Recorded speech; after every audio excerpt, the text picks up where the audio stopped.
எல்லோரும் எப்படி இருக்கீங்க? இன்றைக்கி வந்து சிக்கன் 65 அது எப்படி பண்ணுறோன்னு பார்ப்போம்.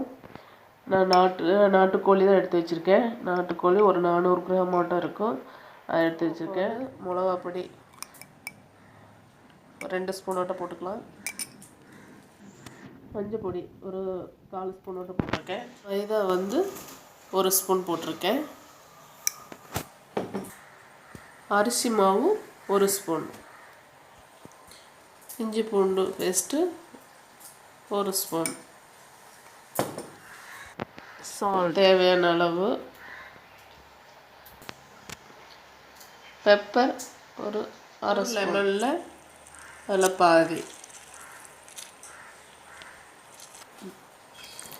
இதெல்லாம் மிக்ஸ் பண்ணிக்கங்க. உங்கள் பெப்பர் வேணால் நீங்கள் போட்டுக்கலாம், ஆப்ஷன் தான். தண்ணி பத்தலைன்னா லைட்டாக கொஞ்சம் எண்ணெய் மட்டும் ஊற்றிக்கிங்க. மிக்ஸ் பண்ணி வச்சாச்சு.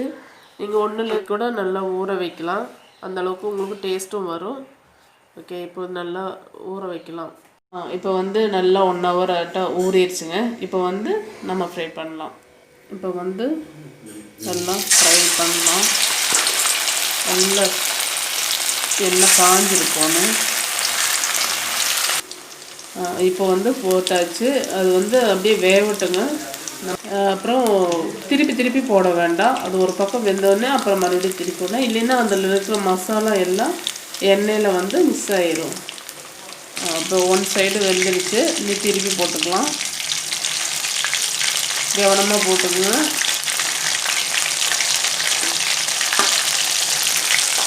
இப்போ வந்து ரெடி ஆயிடுச்சு. இது எடுத்துடலாம். இப்போ வந்து 2வதும் போட்ட எலும்பெல்லாம் கட் பண்ணியிருக்கனால ஒன்று சிறுசு ஒன்று பெருசாக இருக்குது. நீங்கள் சிறுசாக இருக்கிறதெல்லாம் சீக்கிரமாக வெந்துடும். அதை நீங்கள் பார்த்து திருப்பி அதை ஒன்று மட்டும் எடுத்து கரெக்டாக பார்த்து திருப்பி போட்டுக்கோங்க. இல்லைன்னா அது கருப்பாக கரிஞ்சிட போதும். நான் வந்து நாட்டுக்கோழியில் தான் பண்ணுறேன், அதனால் நல்லா வேகணும். இப்போ அதுவும் 2வது போட்டதும் திருப்பி போட்டாச்சு. நீங்கள் வந்து நல்லா இந்த ஃபுட் கலர் சேர்த்த வேண்டாம். அது வந்து ஏகப்பட்ட கலர்ஃபுல்லாக வேணும்னா நீங்கள் காஷ்மீர் மிளகாத்தூள் சேர்த்துக்குங்க. ஓகே, உங்களுக்கு பாருங்கள், எண்ணெய் பார்த்தாலே தெரியும். அதில் எதுவுமே பார்த்தீங்களா, எண்ணெயில் கொஞ்சம் கூட மசாலா இறங்கவே இல்லை. இப்போ இதையும் சிக்கன் 65 ரெடி ஆயிடுச்சு. இவ்வளோதான் இருக்குதுன்னு நினைக்காதீங்க. பொரிக்கிறதுக்கு எல்லாம் ஃப்ரை பண்ணுறக்குள்ள எல்லாம் சாப்பிட்டாங்க. அவ்வளோ டேஸ்ட்டு.